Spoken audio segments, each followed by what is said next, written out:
I am not persuaded that 20,000 additional troops in Iraq is going to solve the sectarian violence there. In fact, I think it'll do the reverse. And I said at the time, when I opposed the surge, that given how wonderfully our troops perform, if we place 30,000 more troops in there, then we would see an improvement in the security situation, and we would see a reduction in the violence.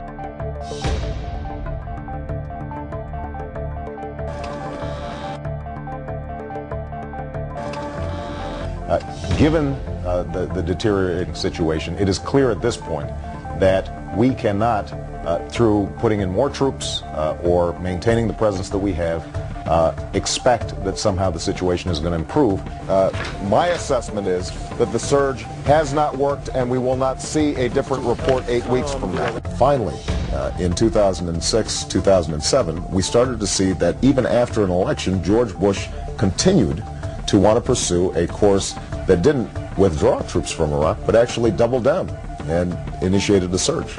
And at that stage, I said very clearly, not only have we not seen improvements, but we're actually worsening potentially a situation there.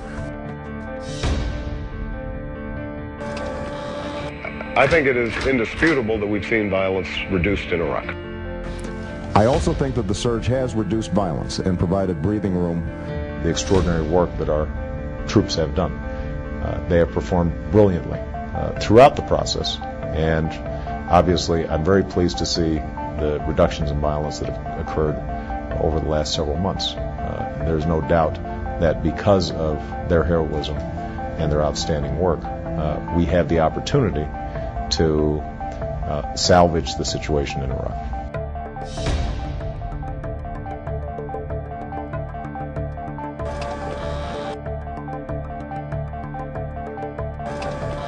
Let me be clear. There is no military solution in Iraq. There never was.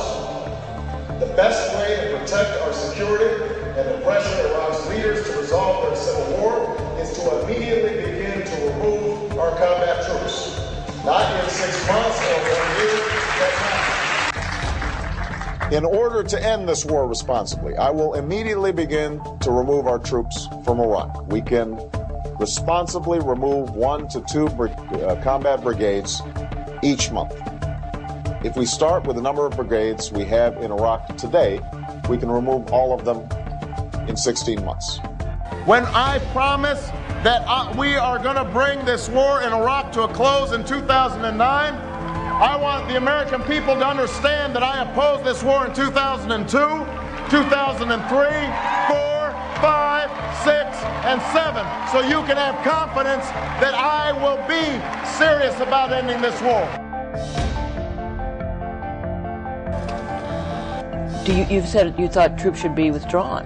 No, I've never said that troops should be withdrawn. What I've said is that we've got to make sure that we secure and execute the rebuilding and reconstruction process effectively and properly, and I don't think we should have an artificial deadline when to do that. A hard and fast, arbitrary deadline for withdrawal offers our commanders in the field and our diplomats in the region insufficient flexibility to implement that strategy.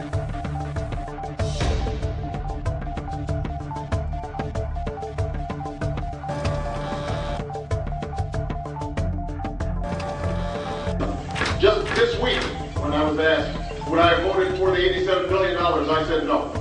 And I said no unequivocally because at a certain point, we have to say no to George Bush.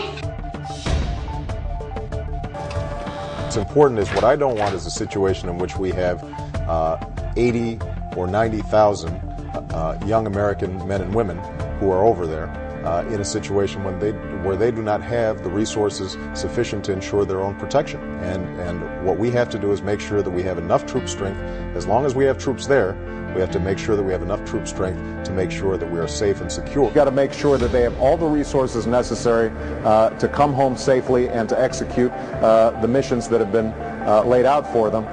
Some ardent opponents of the war, like Dennis Kucinich, for example, who's a Democratic presidential candidate, he takes a principled stand. He's not going to vote to fund the troops going off to this war because he believes that would help bring the troops home. Right. You know, the problem is that you've got an obstinate administration that has shown itself unwilling to change in the face of circumstances on the ground. And in that situation, what you don't want to do is to play chicken with the president and create a situation in which potentially you don't have body armor, you don't have reinforced Humvees, you don't have night vision goggles. You said then that you have to say no to George Bush because we can't get steamrolled. Yet you go into the Senate, right, your critics say, and vote for the funding every single time. Because at that point you've got hundreds of thousands of young men and women who have to carry out the mission on behalf of the American people.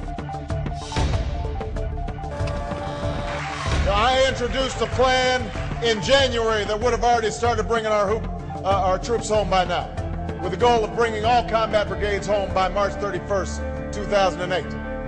Now, we know the president vetoed a bipartisan plan just like that one a few weeks ago. And I'm proud I voted against giving a blank check.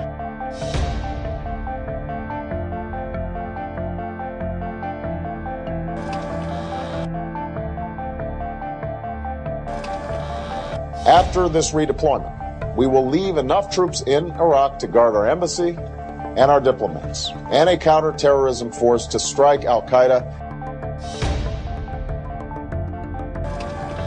You said you'd leave a small force there to deal with terrorist attacks. How long would you leave them there, and what's your criteria for pulling them out? Well, no, that's not what I said. What I said is that we will have troops looking after our embassy there, which we do everywhere. We do it in France, we do it in Great Britain. We have some military personnel to assure that our diplomatic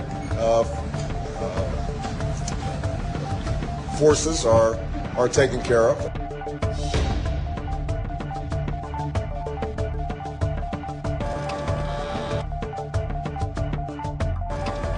Well, you know, I never say there's nothing or never or no way in which I change my mind.